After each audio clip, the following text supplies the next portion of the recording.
Bismillahirrahmanirrahim. Alhamdulillahi rabbil alamin was salatu was salamu ala rasulina Muhammad wa ala alihi wa sahbihi ajma'in.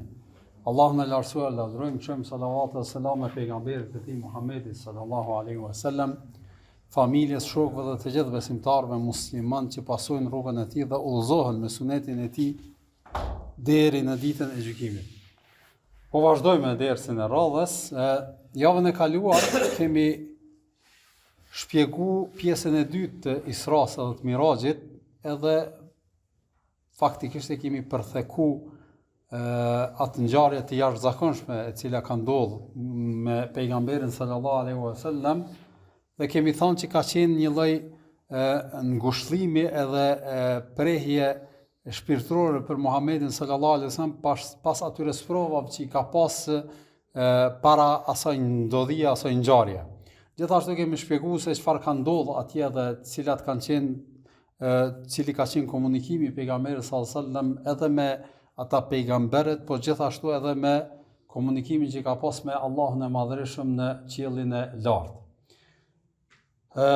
Gjithashtu e kemi potencuar edhe çështjen e mrekullisë së Isras dhe Mirajit, se ka qenë një mrekulli e jashtëzakonshme, qashtu që ka ndodhur edhe pejgamberëve të mëhershëm mrekulli të ndryshme, dhe Muhamedit sallallahu alaihi wasallam i ka ndodhur kjo mrekullia, që do të thotë nuk nënkupton kjo se çdo gjë që ka ndodhur atje është në përputhje me të zakonshmën edhe natyrshmërinë që mundet me ndodh me njerëzit e zakonshëm, sikurse që ishte udhëtimi në një kohë shumë të shkurtër prej Qabës deri në Jerusalem, pastaj ngritja e tij prej aty të lartë, pastaj takimi me pejgamberët e ndryshëm, si ka ndodhur, çysh është mundur, a kanë vdekë ata, çysh Allah xhallahu ala ka mundsu, të gjitha këto janë do thotë mrekulli dhe mucize, çashtu që kemi përmend shembullin e lindjes së pejgamberit sallallahu Isaut alayhis salam pa bab, pastaj mucizet e Musait alayhis salam.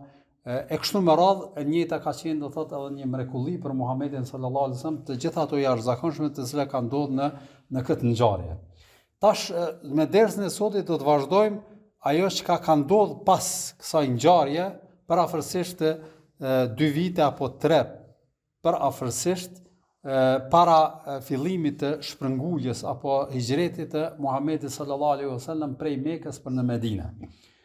Ngjarja është se masi gjitha atyre ndodhive, pra e kemi potencuar që masi që ka vdek Ebu Talibi, Muhamedi sallallahu alaihi wasallam nuk kishte më mbrojtje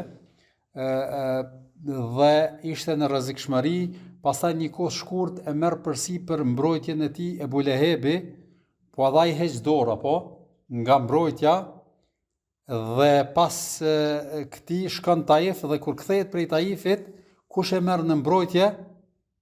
E merr Mut'im ibn Adi, që ky ka qenë prej Kurejshitëve, mirë po jo prej Hashimive, do thotë jo prej nën kabiles së Muhamedit sallallahu alaihi wasallam, po ka qenë prej Banu Khuza'a, që kanë qenë ajo kabila tjetër, me një fjalë e Bujehlit, domethënë ajo rrania apo linja tjetër e Kurejshitëve, kështu që ai e merr në mbrojtje, edhe ka qenë edhe ky në moshë të shtyer, e merr në mbrojtje dhe ja respektojnë këtë përkujdes apo këtë mbrojtje që e ka marrë Muhamedit sallallahu alaihi wasallam, ashtu që kemi sqaruar atje te vendi. Mirë po ishte diçka e jo në përputhje, për arsye se ky rrithte nga pejgamberi sallallahu alaihi wasallam nga linja e Hashimive, e ta merr në mbrojtje dikush që ishte jashtë tyre, ishte një lloj jo e njohur sipas ligjeve dhe traditave që i kishin fisnore që i kishin ata. Dhe për këtë shkak Muhamedi sallallahu alaihi wasallam vazhdimisht kërkonte edhe hulumtonte një zgjedhje për të dalë nga Mekeja, me lshu Mekën, po jo me shku dikun ku e ka sigurinë dhe ka mundësi me prediku dhe me përcjell emanetin prej Allahut të Madhërisëm. Edhe sipas disa shenjave që kishte pa edhe në ëndër pejgamberi sallallahu alaihi wasallam, e dinte fort mirë se do të shpërngulet dikund. Dhe ashtu që shpërmendet edhe në hadith, kishte pa ëndër që vendi do të shkoj, do të jetë, do thot, një vend kopshte të mbushura me palma. Do thot me palma, do thot me pemë të hurmeve. Edhe Muhamedi sallallahu alaihi wasallam supozonte shumë dhe ja merrte mendja shumë që është ana e Yemenit. Dhe nuk i shkonte mendja fare që është, do thot, Jethribi, gjithsesi Medineja, për arsye se nuk kishte arsye me besu, nuk kishte diçka që mund ta tërhiqte. Ai kishte vizituar, që e kemi shpjeguar Medinën më herët, Jethribin, e kemi shpjeguar që e ka vizituar pejgamberi sallallahu alaihi wasallam, por nuk i shkonte mendja që do të jetë Medineja. Anonte dhe supozonte se është, do thot, ana e Yemenit, andej do ta merr në përkujdese dhe do të bëj hijret në atë anë. Çfarë vepronte Muhamedi sallallahu alaihi wasallam këtë fazë mas Taifit edhe mas Isras dhe Mirajit, pasi që ishte në përkujdesën Mut'im ibn Adijit, zakonisht atë që kishte bërë edhe më herët, kur vinin vizitorët edhe njerëzit gjatë umreve dhe vizitave që i bënin Qabes, po gjithashtu edhe ceremoninë e haxhit, e keni parasysh, ishte e njohur tek arabët. Prej kohës Ismailit a.s. megjithse e zhvillonin dhe realizonin me paganizëm, do thot me idhujtari, jo do thot sipas mirëfillt qysh e ka bë Ismaili a.s. Mirë, po ishte traditë që ata njerëzit nga fiset e ndryshme jashtë Mekës edhe qyteteve të largëta me ardh edhe me bë vizitë vendin e shenjtë, pra Qabën, pra e madhronin Qabën të gjithë, edhe Mekasit edhe ata që ishin jashtë. E pejgamberi sallallahu alaihi wasallam në këtë kohë dilte dhe ua prezentante kushtimisht misionin e vetë, emanetin me cilën ishte ngarkuar nga Allahu i Madhreshëm, edhe i thriste njerëzit në fe, në Islam, gjithashtu edhe i thriste që ta marrin në përkujdesje, do thot në siguri, që pejgamberi sallallahu alaihi wasallam të arrit ta vazhdoj emanetin edhe ta predikoj fen e Allahut Madhreshëm në njerëz. Dhe e prezantonte veten, shkonte vazhdimisht në këtë formë edhe tentonte që t'u sqaronte edhe i thriste zakonisht.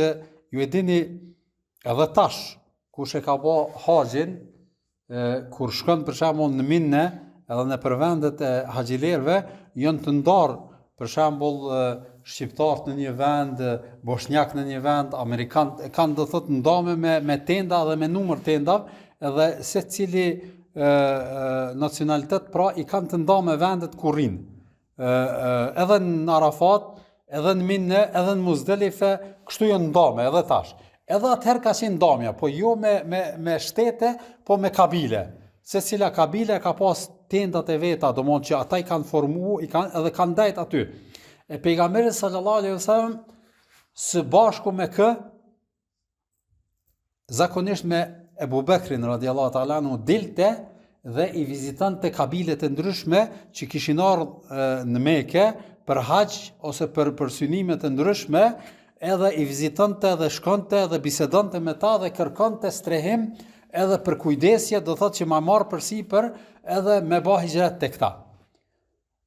Ebu Bekri zakonisht e shoqëronte për dy arsye. Arsyeja e parë ishte se ju e dini se çfarë pozite ka pas Ebu Bekri dhe Muhamedi sallallahu alaihi wasallam prej ditës parë. Kemi përmend nga përparësitë e Ebu Bekrit ishte që shumica e njerëzve të parë që kanë pranuar Islamin kanë qenë nëpërmjet Ebu Bekrit. Ai u bë sebeb. Kjo është arsyeja e parë, se ishte shumë i afërt Muhamedi sallallahu alaihi wasallam me të, dhe e dyta e kishte një specifik Ebu Bekri se njihte fiset arabe. Do thotë ishte një nga ata njerëzit që më shumti i kanë njoft fiset arabe. Kjo ka qenë edhe ende është shkencë në veti. Do thotë njohja e familje, klane, fisev, ku ka banu, domthonë historinë e tyre, njerëzit e njohur të tyre e kështu me radhë. Kjo ka qenë, do thotë, po them ende është shumë e njohur tek arabët kjo, po edhe në atë kohë ka qenë shumë e njohur. Domthonë njerëzit zakonisht kjo ka qenë forma e njohjes edhe afërsisë së njerëzve në mes vete. Ebu Bekri i ka njohur në përgjithësi kur është përmend emri i fisit, ka ditë ku banojnë, njerëzit e respektuar, arritjet e tyre, domthonë çdo gjë ka ditë për ta. Ka pas këtë njohuri edhe është njoft Ebu Bekri me këtë aftësi. Edhe tregohet në hadithe të shumta, kështu pejgamberi sallallahu alajhi wasallam dilte edhe te fiset, po para kësaj shkonte edhe në përqendra të ndryshme. Ju e dini që në këtë kohë posaçërisht për krahas që vinin do thotë njerëzit nga anë të ndryshme në Mekë për ceremoninë vizitës së Qabes, ata vinin edhe për tregti. Dhe ky është do thotë ajo arsyeja e rëndësishme pse vinin njerëzit do thotë Mekë, dhe kjo është ajo që e mbante ngjallë Mekën. Ne kemi përmend këtë në shumë qartë kemi sqaruar këtë fuqi do thotë ekonomike që ka pas ky vend. Edhe pejgamberi sallallahu alajhi wasallam zakonisht dilte në për tregje, në për vende të ndryshme, edhe hapta zethëriste. Kishte mbrojtjen prej Mut'im ibn Adiyit, që nuk e sulmonin pejgamberin sallallahu alaihi wasallam, duke respektuar këtë përkujdesje edhe mbrojtjes që ja kishte dhënë ky njeri. Mut'im ibn Adi ka qenë plak i vjetër, shumë i vjetër ka qenë, në kohën e Abu Talibit ka qenë ashtu përafërsisht, edhe i respektuar ka qenë fisin e tij, sikurse Abu Talibi në fisin e vet. Domthon ashtu. Edhe dilte edhe i thriste me thirrjen e njohur që me e adhuru vetëm Allahun, mos mi ba shirk atij, edhe në gjana të njohura i thriste do thot në respektimin e njerëzve, për kujdesin ndaj jetimit, për kujdesin ndaj nevojtarëve, e kështu me radhë i thriste vazhdimisht. Edhe e kemi përmend këtë edhe më herët, ka qenë tradit pastaj e Ebu Lehebit, që në atë kohë e ka zaventsu Ebu Talibin, që ka qenë udhëheci i fisit vet, zakonisht i shkonte për mas, edhe kur fliste Muhamedi sallallahu alaihi wasallam në një treg apo në një vend, pas ti ishte i veshur, e përmendën pejgamberin sallallahu alaihi wasallam, njerëzit që e kanë pa, para se me pranu islamin ata, e kanë pa domthonjë qysh i thriste, pastaj pas ti afrohej, masi që shkonte Muhamedi sallallahu alaihi wasallam, ju afrohej atyre Ebu Lehebi edhe u thoshte, mos e dëgjoni këtë nipin tem, për arsye se ky do thot është tu thirr me i shkatru edhe me heq dorë prej idhujve, prej zotrave tan, prej Latit e Uzzas, domo ato zotra që i kanë madhru, edhe në një formë i argëzonte atë që i thriste Muhamedi sallallahu alaihi wasallam paraprakisht. Kështu vepronte. E zakonisht takimin me kabilet edhe me fiset edhe me udhëhecat e fiseve e bënte në mbrëmje. Domthonë së bashku me Ebu Bekrin, edhe i takonte këtë formë. Edhe ka taku pra fiset të ndryshme, prej atyre më të njohurve ishte fisi El Kenda i thonë, ka qenë një fis i njohur, pastaj fisi El Kelbi, pastaj fiset tjera Beni Hanife, që edhe ky ka qenë fis i njohur, po që e kanë refuzu, dhe të secili fis zakonisht afroheshin, ishin për shembull ato vendbanimi, e kam fjalën vendi ku ata rrinin, që si një lloj kampi që e kanë bërë dhe qëndronin aty, ushqeheshin, marronin ushqime, rrinin ndoshta me javë aty, edhe pejgamberi sallallahu alajhi wasallam ju afrohej, edhe mas pari fliste Ebu Bekri. Edhe i pyeste kush janë populli, edhe ata përgjigjeshin, për shembull fisi Kenda apo Kelbi apo Beni Hanife, e kështu me radhë, edhe Ebu Bekri pastaj i pyeste, thot ju jeni prej këtij fisi që vinë këtë, i pari juve ka qenë ky poet i njohur, faktikisht e bënte një lloj prezantimi, dhe kjo ka qenë një lloj formet afërsisë që me depërtuan bisedë me ta. E keni parasysh që kjo ndodh edhe në kohën bashkëkohore, kur ti për shembull përshëndetes me një të huaj, edhe ta përmend një person që është i njohur seneti, me njëherë të vjen mirë që po e njeh atë, apo? Edhe kjo ndikon, neve nga njëherë na ndodhte, kur takoheshim për shembull me arab, ose dikush që ishte pej vende ndryshme, dhe kur i tregojë që jem shqiptar, zakonisht e përmendeshin Sheikh Albanin ose Abdul Kadrin në sene, e ishte një lloj krenimi dhe një lloj respekti që ishte formë e komunikimit pastaj.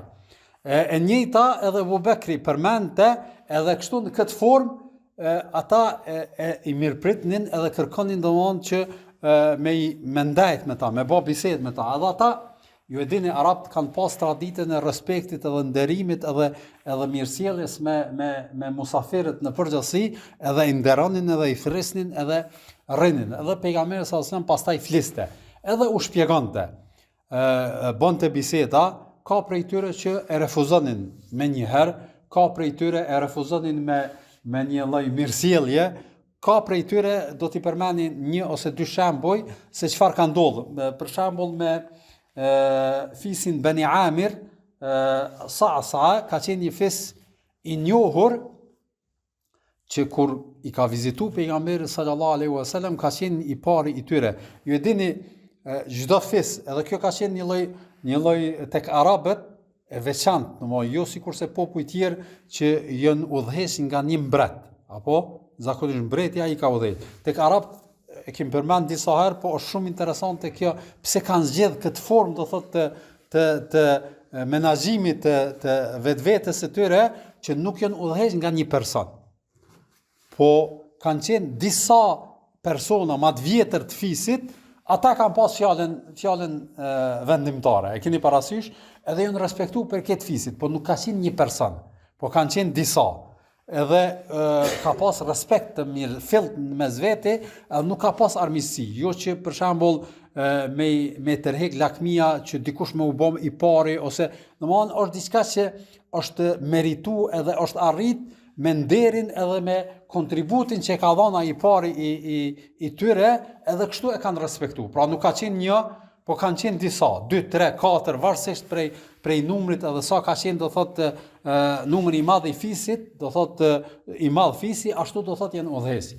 Edhe këta kanë qenë zakonisht njerëzit që janë respektuar edhe fjala e tyre u ka ecë. Edhe këta kanë folë në emër të fisit në përgjithësi.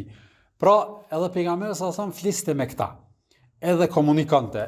Ky është rasti kur është taku me këtë fisin Bani Amir, ka qenë njëri i mendjen prehtë, do thotë i mequr, edhe që shtuhet në gjuhën e tashme, edhe politikan, do thotë. Edhe kur e ka pa çfarë po shpjegon pejgamberi sallallahu alajhi wasallam, me njëherë e ka marrë edhe ka thonë që ky njeri e ka konsideruar që është një mundësi për të që nëse bëhet pasuesi i tij, edhe bëhet fisi i tij pasuesi i tij, atëherë mund me arrit që me i sundu të gjithë arabët. E keni të gjithë fiset arabe. Edhe prandaj e thirr në kampin e tij, edhe thot hajde edhe bisedo me fisin tim. Edhe pejgamberi sallallahu alaihi wasallam shkon te ta, edhe u shpjegon që Allahu i Madhërisht më ka urdhëruar me besu vetëm Zotin një, mos mi bë atij shirk, me i respektu prindrit, me dhënë do thotë të varfrin, me i respektu jetimet, e kështu me radhë mësimet kryesore që zakonisht ka thirr Allahu i Madhërisht në ajete të ndryshme. Edhe ky i Bani Amir i ka thonë kjo që ka po thu ti është shumë e rëndësishme, edhe shumë me vend, dhe kjo nëse njerëzit të pasojnë do thotë në këtë që po thu ti, atëherë me të vërtet mundem me arrit që nëpërmjet kësaj me i bashku të gjitha fiset arabe dhe me i udhëheq edhe mu bë të parë. Mirë po thotë, po do me të pyet një sen në lidhje me këtë. Çfarë urdhëron, thotë, çka ki me pyet, thotë, çka po ta merr mendja nëse të pasojnë anë aty, edhe të marrëm në përkujdese, faktikisht marrëm se ty populli do thotë po të refuzon, edhe kjo ka qenë një prej kërkesave të Muhamedit sallallahu alaihi wasallam. Të marrëm në aty, do thotë fisi jon, edhe të kujdesemi, edhe ti do thotë bahesh i pari, edhe udhëheq, do thotë edhe arrin sukses. Mas teje, a do të jemi ne që do të udhëheqim, do thotë na do ta marrëm bajrakun me një fjalë, mas teje apo dikush tjetër.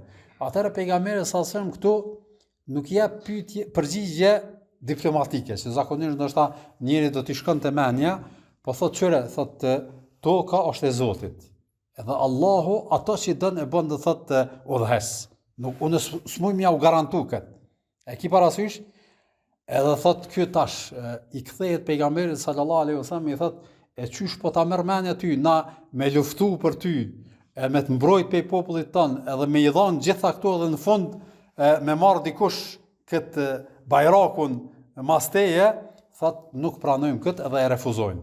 Që faktikisht synimi dhe kjo mendjepresia këtij ka qenë që nëpërmjet pejgamberit sallallahu alajhi wasallam ka synu me arrit çat udhëhesjen edhe mu bë do thot me i sundu me një fjalë të gjitha fiset arabe që ishin në si udhëhesjen e Arabisë.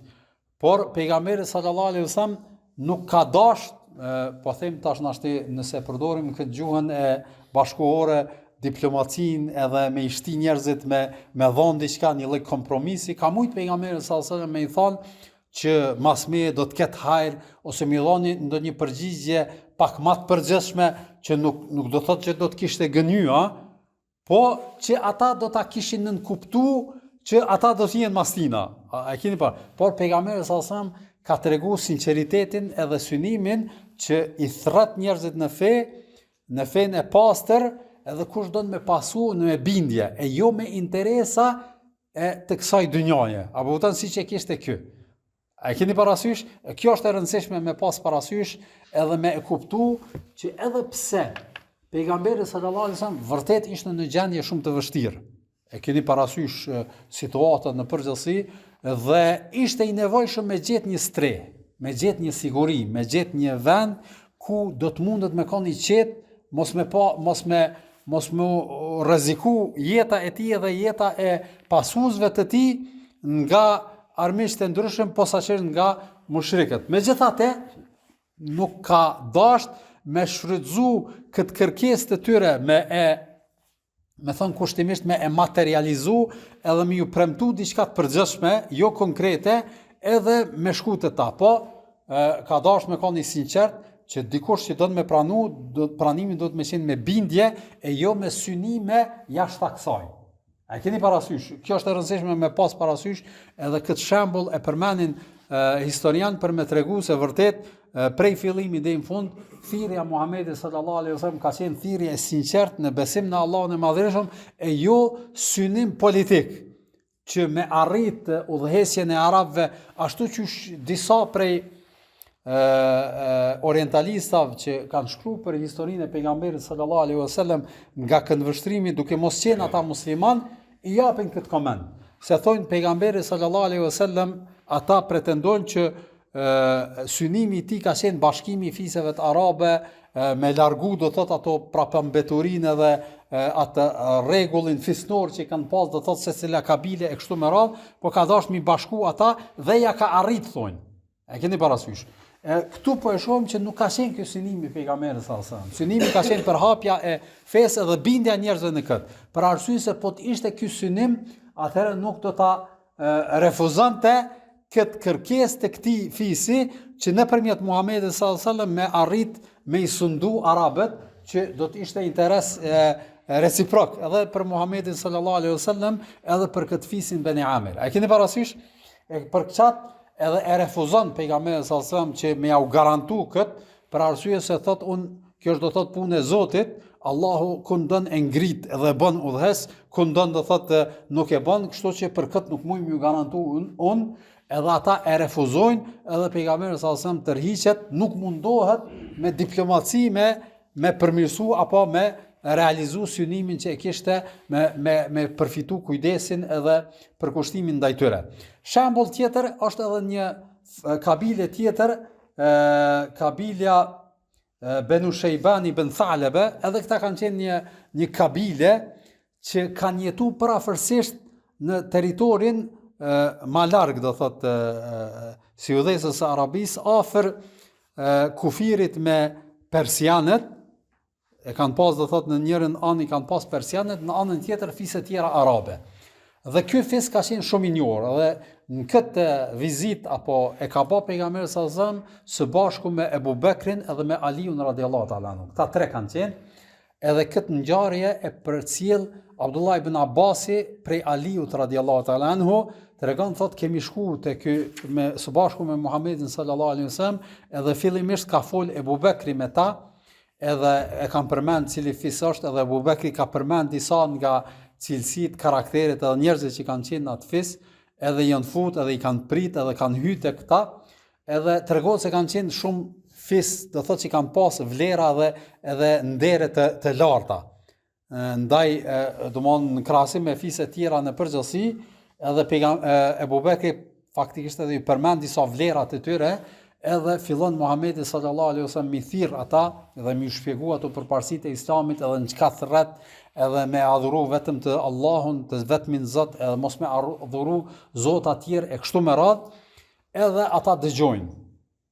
E dëgjojnë me vëmendje, edhe pejgamberi sallallahu alaihi wasallam ju reciton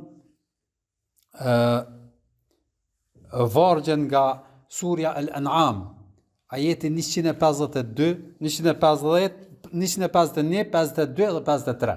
Jënë ajete kush ka mundësi me i kthy, do thotë gjatë ditës, nesër ose tutje, kthejuni nëse janë ajete do thotë shumë që flasin për disa norma edhe karaktere që i kanë besimtarët në përgjithësi, po thotë Allah xhalla wala qul ta'alu atlu ma harrama rabbukum aleikum. Thuaj o Muhammed, e janë t'ju tregoj çka ju ka ndalu juve Allahu, dhe thot alla tushriku bihi shay'an, mos mi ba shirk atij Allahut askën, wa bil walidaini ihsana, wa me prindrit e juaj të sillni mirë, wa la taqtulu auladakum min imlaq, dhe mos i mbytni fëmijët e juaj nga frika e ushqimit. E keni parasysh i kabilet e kanë pas tradit me i mbyt posaçërisht femrat e tyre nga frika e rizkut edhe nga nderi. Nahnu narzuqukum wa iyyakum, na ju furnizojmë juve edhe ata, wala taqrabu al-fawahisha ma dhahara minha wa ma batan, dhe mos ju afroni gjunahe apo punëve të këqija, ato që janë dukshme dhe ato që janë të fshehta. Pra flet Allah xhela ala për disa karaktere edhe cilësi që duhet me i pas muslimani në përgjithësi. Pastaj ata i thonë na flet prap se në çka thirr ti, pastaj pejgamberi sallallahu alajhi wasallam gjithashtu ju flet për ja u përcjell ajetin që zakonisht imamat e thonë, do thotë në hutbe, inna Allah ya'muru bil adli wal ihsani wa ita'i dhil qurba wa yanha 'anil fahsh. Edhe këtë ajet u përcjell që flet për Allah xhela ala, urdhron në drejtësi, në mirësi, edhe ndalon do thotë në punë të këqija dhe të ndaluarat, dhe ju pëlqen shumë ajo çfarë po u reciton edhe po ju thot pejgamberi sallallahu alaihi wasallam atyre. Edhe pas kësaj tani fillon me fol i pari i fisit, do thot apo njërin nga të parët e fisit që ka qenë Hani ibn Qubejse, edhe thot kjo çka po thuti është shumë, domthonë shumë me vend, me një fjalë nuk ke mundësi me e rrëzu, mirë po thot tash edhe ajo ndoshta mençuria e tyre edhe menaxhimi i tyre kanë qenë që kanë thonë nuk po na duket e rrugës tash më njëherë me marr kët, po na jep pak kohë derisa të kthehemi në kabilet tona, ta bisedojmë edhe me disa që s'janë me neve këtu, për arsye se jo të gjithë ata paria e kabiles kanë ardhur bashkë. Ka dikush që ka mbet atje, na jem do thot një lloj zëdhënësi ose një lloj përfaqësuesit kabiles, po nuk dojmë me marr përsipër diçka që faktikisht me detyru, se tash nëse e merr i pari, zakonisht udhëhesat e kabila pasohen për tyre. Kështu që na jep kohë me u konsultu, dhe aty ishte në mezhlis edhe një tjetër, thot ta shohim çfarë thot edhe ky, do thot i pari kabiles, thash pak më herët kanë qenë disa, edhe ai thot është e drejtë kjo çka po thuti, mos të ngutemi, ta lajmë do thot kthehemi, të mendojmë pak, të analizojmë, edhe pastaj do thot të kthejmë xhevap. Me ta ishte edhe një person i udhëhes i fisit, Ibn Harithe, ky krahas që ishte prej parisë së tyre, po ishte edhe njës që më thon ekspert luftarak, do thot i luftrave, edhe kishte do thot edhe aftësi do thot luftarake, edhe ja drejtojnë edhe atij do thot mendimin, çka po mendon ti. Edhe ai thot, edhe unë kam njëjtin mendim, është e saktë që mos më gut në këtë çështje, edhe thot është edhe një punë tjetër që na si kabile do të më pas parasysh. Cila është ajo punë? Thot puna është se na jemi në afërsi me persianët. Tash me thonë persianët, ndoshta në kohë bashkëore është diçka shumë e thjeshtë, po atëherë superfuqia më e madhe që ka ekzistuar në botë kanë qenë persianë. do thotë kanë qenë më të fortë edhe se romak. Ta keni parasysh. Persianët kanë qenë në atë kohë, do thonë në kulmin e udhëheqjes. Edhe kanë qenë, do thotë, superfuqia më e madhe që ka ekzistuar atëherë. Dhe zakonisht në luftra persianët i kanë mujt romakët.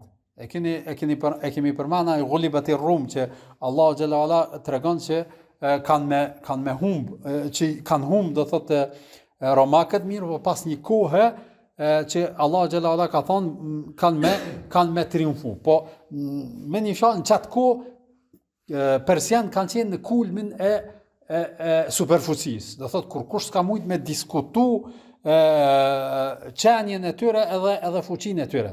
Edhe thash ky po bën një analizë pak më aspekt luftarak, do thotë, situatë, do thotë na jena afër persianëve. Në njërën anë i kena, thotë, persian, anën tjetër i kem fiset arabe që na rrethojnë. Thotë, sa i përket fiseve të arabe, pa diskutim, do thotë, marrëm në mbrojtje. Edhe jem, do thotë, edhe nuk t'i bojmë hesap ata. E ki parasysh që, domthonë, faktikisht e kanë konsideruar veten shumë superior ndaj tyre që çfarë do rreziku me të ardhur nga kjo, na jem, do thotë, mbrojtje. Mirë, po thotë kemi marrëveshje me perandorin, do thotë, me Kisran, me persianët, perandorin persiane, kemi marrëveshje që na me nejt urt. Edhe mos me bë ndonjë veprim që jo ju cenohet atyre ose diçka, po me nejt urt me një fjalë, mos me bë ndonjë lëvizje që ju pengon atyre. E ardhja jote te na, edhe predikimi i kësaj, mendoj thotë që kjo s'ka me kon diçka që kanë me pajtu persianët për këtë veprim. E në këtë çështje thotë nuk ma merr mendje se ke mundësi me të marr mbrojtje. A e ki parasysh? Për arsye se me këta arab, domos t'i bojmë hesap, domos jem gjendje, ama me ata nuk na merr mendja me u konfrontu, për arsye se është diçka që nuk është, domos logjikisht sipas tyre, është diçka që s'mundet mu realizu. Do thotë për një veprim shumë të shkurt mujnë me psu pej tyne. Prandaj thotë këtë problemi kem na, edhe pejgamberi sallallahu alaihi wasallam tash i thot atyre, e çka po ja merr mendja që nëse ju faktikisht më pasoni mu, jeni të bindur në këtë që edhe kjo çka po friksoheni prej kësaj, do thotë prej rrezikut persianëve, është diçka që ka me kalu, edhe është diçka që keni me dal ju triumfues.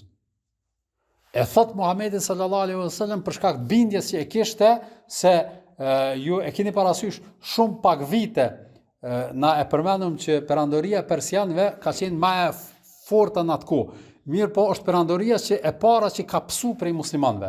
Me njëherë mas vdekjes e Muhamedit sallallahu alaihi wasallam edhe Abu Bekrit në kohën e Omerit, faktikisht persianët kanë rënë për ju e keni parasysh Persia në atë kohë ka qenë Irani sotëm, një pjesë e Sirisë, ka qenë Tagjikistani, Afganistani, domthonë çdo pjesë do thotë që ky ka qenë Persia në atë kohë.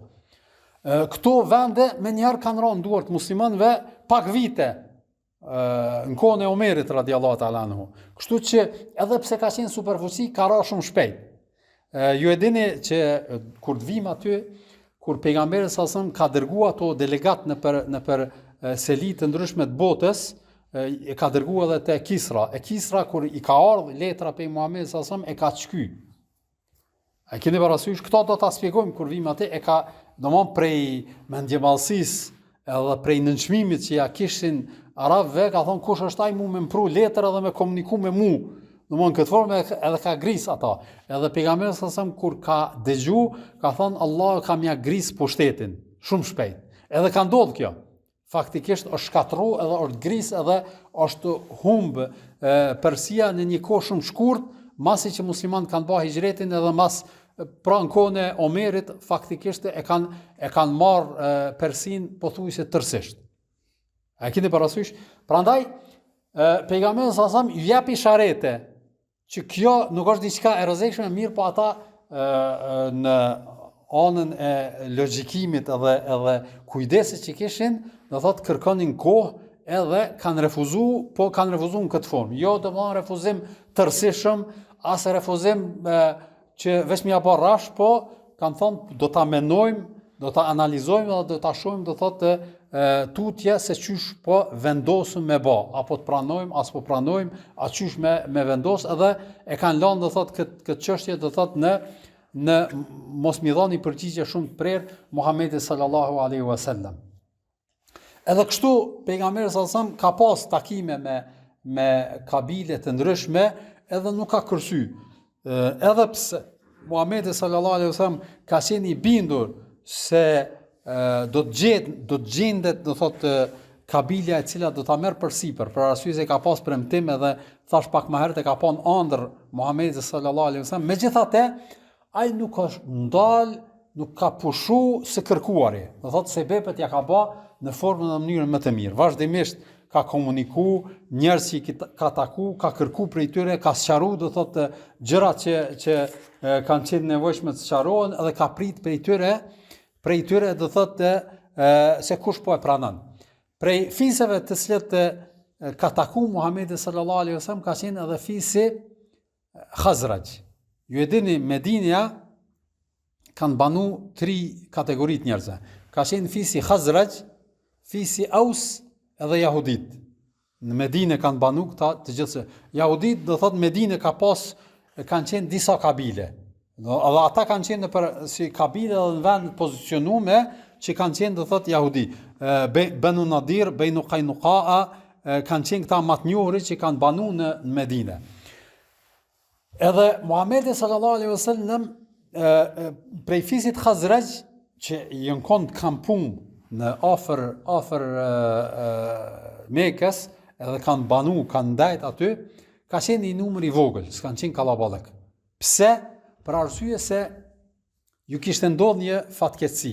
Paraprakisht ka ndodhur një luftë mes fisit Aws edhe Khazraj. Në Medinë, këto 2 fise që kanë qenë do thotë fise arabe, kanë luftu me zveti.